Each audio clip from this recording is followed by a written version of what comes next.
Shalom anak-anak, salam jumpa. Selamat bertemu di dalam video pembelajaran kita pada saat ini. Semoga anak-anak sekalian dalam keadaan yang sehat sehingga bisa semangat dalam mengikuti pembelajaran pada saat ini. Ya. Jadi, anak-anak sekalian, pada video pembelajaran kita kali ini kita akan belajar tentang peran Roh Kudus dalam hidup orang percaya. Nah, sebelum kita membahas tentang peran Roh Kudus itu, mari kita minta pertolongan kepada Tuhan melalui doa, dan kita awali dengan doa. Kita berdoa. Pada saat ini Tuhan, kami datang kepadamu dengan ungkapan syukur, dengan kerendahan hati mensyukuri segala berkat-Mu dalam kehidupan kami. Ya Tuhan Yesus, pada malam hari ini kami akan memulai pembelajaran kami. Biarlah tuntunan-Mu senantiasa kami harapkan dalam setiap kehidupan kami, dan biarlah materi kami pada saat ini dapat kami mengerti dan kami praktekkan dalam kehidupan kami sehari-hari. Ya Tuhan Yesus, inilah doa kami. Sambut sempurnakan, karena doa ini kami bawa dalam nama anak-Mu Yesus Kristus. Itulah Tuhan dan Juru Selamat kami yang hidup. Amin. Ya, kita akan masuk dalam materi kita. Jadi anak-anak sekalian yang memiliki buku cetak di rumah bisa buka pada bab 5. Pada bab 5 ya, yang akan menjadi materi kita pada saat ini.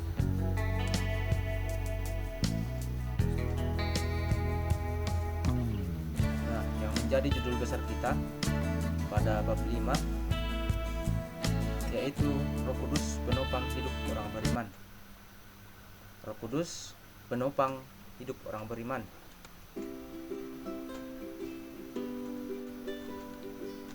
Nah, anak-anakku sekalian, jika kita berbicara tentang Roh Kudus, apa yang kita ketahui tentang Roh Kudus?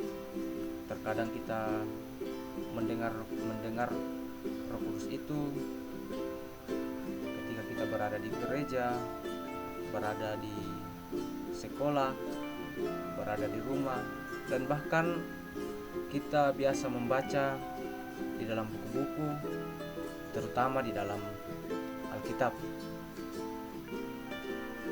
Jadi, Roh Kudus adalah pribadi ketiga dari Allah. Roh Kudus adalah pribadi ketiga dari Allah Tritunggal yang memiliki peran penting di dalam diri orang percaya.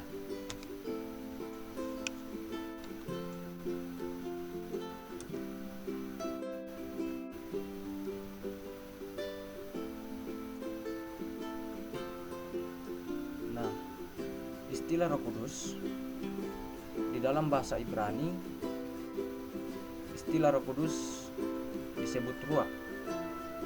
Dalam bahasa Ibrani, istilah Roh Kudus itu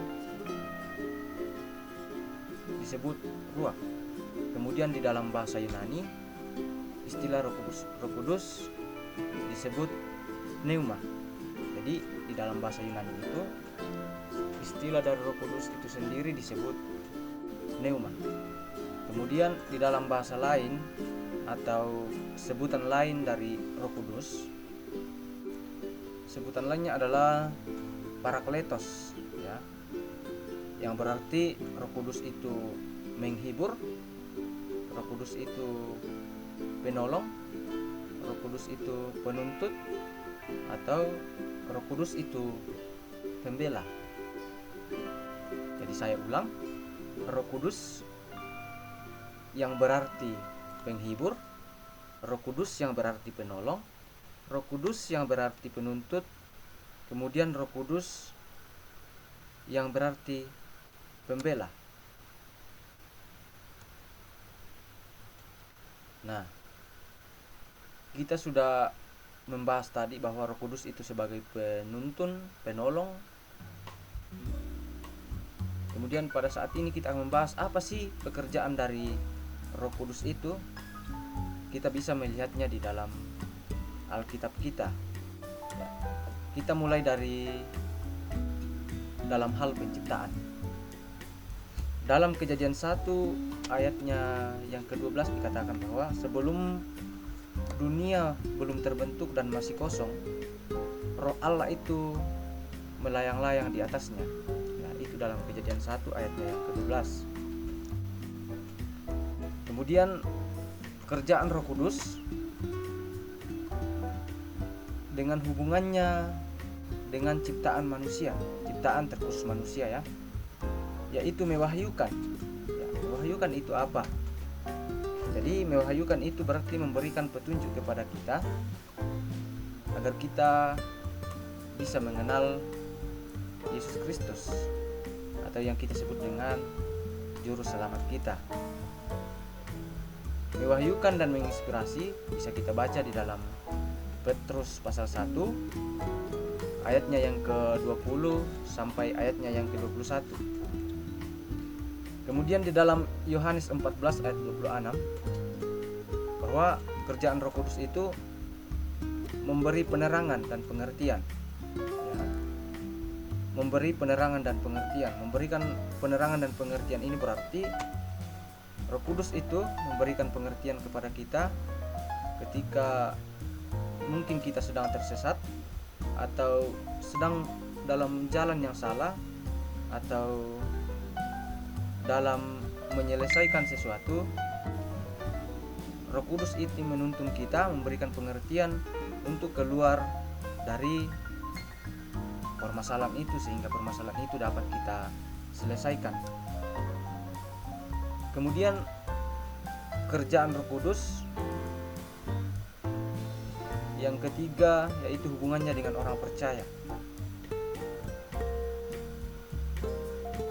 Hubungannya dengan orang percaya pada poin pertama yaitu tinggal diam di dalam diri orang percaya.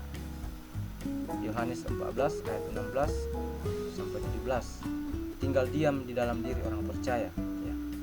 Kita sudah menyebutkan di awal tadi bahwa di sekolah minggu sering dikatakan bahwa Roh Kudus itu di dalam diri kita ketika kita percaya kepada Yesus Kristus, ya.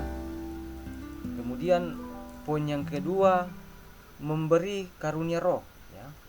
Dalam 1 Korintus 12 ayat 11. Itu pekerjaan Roh Kudus dengan hubungannya dengan orang percaya. Kemudian dalam Galatia 5 ayat 22 sampai 23 tentang buah-buah roh. Nah, apa sih buah-buah roh itu? Buah-buah roh adalah kasih, sukacita, damai sejahtera, dan lain-lain. Bisa adik-adik atau anak-anakku sekalian jika memiliki Alkitab bisa membacanya dari Galatia 5 ayat 22 sampai 23. Kemudian dalam Yohanes 16 ayatnya yang ke-17, pekerjaan Roh Kudus itu memberikan penghiburan dan pembelaan. Jadi memberikan penghiburan dalam artian ketika kita sedang terluka, ketika kita sedang berduka, ketika kita sedang terluka, Roh Kudus ini yang ada di dalam diri kita yang percaya, Roh Kudus ini memberikan penghiburan kepada kita dan pembelaan kepada kita, ya, dalam Yohanes 16 ayatnya yang ke-17. Kemudian pekerjaan Roh Kudus yang pada poin yang keempat adalah hubungannya dengan orang tidak percaya. Ternyata selain hubungannya dengan Roh Kudus, hubungannya dengan orang yang percaya, ternyata pekerjaan Roh Kudus itu juga terhadap orang yang tidak percaya. Mari kita lihat bersama-sama. Pada poin yang pertama dikatakan bahwa Roh Kudus itu menginsyafkan akan dosa, ya. Membuat saudara kita atau teman-teman kita yang tidak percaya kepada Yesus Kristus, sehingga Roh Kudus menginsyafkan dia sehingga dia dapat mengerti dan memahami siapa sih Yesus Kristus itu. Dia dapat mengerti bahwa Yesus Kristus itu adalah juru selamat, yang akan membawa keselamatan kepada kita. Kemudian poin yang kedua dari poin yang keempat, yaitu Roh Kudus bekerja dalam diri kita untuk membawa pertobatan kepada mereka yang tidak percaya. Jadi Roh Kudus bekerja di dalam diri kita yang percaya untuk membuat orang-orang yang ada di sekitar kita, sehingga mereka yang tidak percaya menjadi percaya. Roh Kudus bekerja dalam diri kita. Jadi ketika Roh Kudus bekerja dalam diri kita, kita dalam melakukan kegiatan kita sehari-hari itu selalu sesuai dan seturut dengan kehendak Tuhan sendiri. Nah, sesuai dan seturut kehendak Tuhan berarti kita selalu melakukan apa yang disukai Tuhan. Kebaikan, membantu orang lain, membantu sesama kita, membantu orang tua kita di rumah, bahkan kita melakukan kebaikan dimanapun kita berada, sehingga mereka dapat melihat kita bahwa oh, itu adalah anak-anak Tuhan. Mari kita meneladani dia, mari kita mengikut dia dalam persekutuan baik itu pergi dalam sekolah minggu, ibadah-ibadah lain. Di saat itu ketika mereka ikut dalam kegiatan ibadah, mereka akan percaya bahwa oh, ternyata Yesus Kristus itu adalah Tuhan dan juru selamat, ya. Jadi Roh Kudus bekerja di dalam diri kita. Jadi Roh Kudus itu tidak hanya ada di dalam diri orang percaya, tetapi Roh Kudus juga berada di dalam diri orang yang tidak percaya. Seperti yang kita bahas pada saat ini, Roh Kudus menginisiapkan akan dosa. Roh Kudus bekerja di dalam diri kita untuk membawa pertobatan kepada mereka yang tidak percaya, ya. Itu bisa kita baca dalam Alkitab kita, dalam Yohanes 16 ayatnya yang ke-8 sampai ayatnya yang ke-11. Ya, kita telah membahas tentang pekerjaan Roh Kudus, baik itu pekerjaan Roh Kudus di dalam Perjanjian Lama, di dalam Kejadian 1 tadi dikatakan, kemudian pekerjaan Roh Kudus dalam diri orang yang percaya, kemudian pekerjaan Roh Kudus dalam diri orang yang tidak percaya. Kemudian kita akan membahas tentang simbol-simbol dari Roh Kudus itu. Di dalam Alkitab banyak dikatakan tentang simbol-simbol dari Roh Kudus itu. Tetapi pada kesempatan ini kita akan hanya membahas beberapa saja. Yang pertama, simbol Roh Kudus dalam bentuk suara, ya. Bisa kita lihat ketika Yesus Kristus dibaptis, terdengar suara dari langit. Kemudian di dalam Yohanes 16 ayat yang ke-13, bahwa Roh yang akan memimpin kepada kebenaran, yang akan memberitahuan kita tentang hal-hal yang akan datang.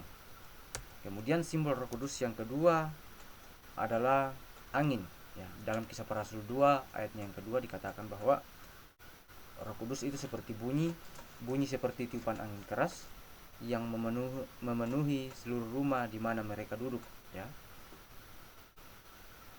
Ini terjadi ketika hari keturunan Roh Kudus. Nah, hari keturunan Roh Kudus itu bisa juga disebut dengan hari Pentakosta atau hari ke-50, atau bisa juga disebut sebagai hari ke-10 setelah kenaikan Yesus Kristus ke surga, ya.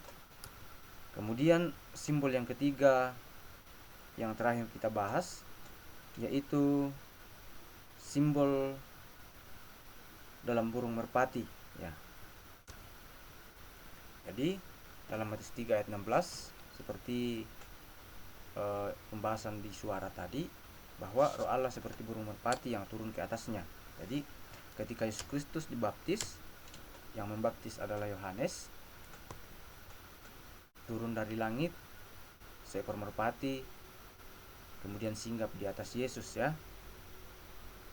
Itu melambangkan Roh Kudus. Nah, dari materi yang telah kita pelajari hari ini, sekiranya anak-anakku sekalian dapat mengerti tentang apa sih pekerjaan Roh Kudus itu, apa sih simbol-simbol Roh Kudus itu, apa sih dampak Roh Kudus di dalam diri saya, kemudian apakah melalui tuntunan Roh Kudus itu saya dapat membawa saudara-saudara ke saya untuk melakukan yang lebih baik sesuai dengan seturut dengan kehendak Tuhan. Nah, jadi lewat materi kita pada saat ini banyak hal yang dapat kita pelajari tentang Roh Kudus, di mana Roh Kudus bisa menolong kita, memimpin kita, dan lain-lainnya. Jadi demikianlah materi kita pada saat ini. Biarlah Tuhan Yesus yang selalu menuntun kita di dalam kehidupan kita sehari-hari.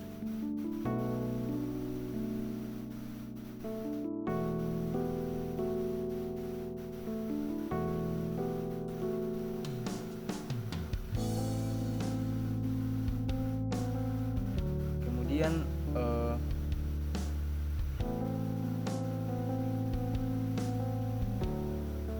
di sini tersedia barcode. Yang ini adalah barcode yang pertama. Yang ini adalah absen online. Kemudian ini adalah kuis online. Barcode ya, silakan di scan, kemudian akan muncul linknya. Kemudian untuk absen online bisa juga melihat dalam deskripsi dalam video ini. Kemudian kuis online bisa dikerjakan, berisi tentang kuis tentang Roh Kudus, sekitaran Roh Kudus. Jadi demikianlah materi yang kita bahas pada saat ini. Sekiranya anak-anakku sekalian dapat mengerti dan dapat melakukan yang terbaik di dalam kehidupan sehari-hari. Kiranya Tuhan yang dipermuliakan. Terima kasih. Jadi sebelum kita mengakhiri pelajaran kita, mari kita minta pertolongan kepada Tuhan. Kita berdoa. Tuhan Allah Bapa dalam kerajaan sorga, kami bersyukur untuk kesempatan hari ini, di mana lewat tuntunan Roh Kudus-Mu kami boleh melaksanakan pembelajaran kami pada saat ini. Ya Tuhan, kiranya Engkau tetap menyertai kami dalam kehidupan kami. Biarlah kami tetap mengandalkan-Mu di dalam kehidupan kami sehari-hari. Ya Tuhan, kelanjutan dari kehidupan kami serahkan ke dalam tangan pengasihan-Mu dalam Kristus Yesus kami berdoa. Amin.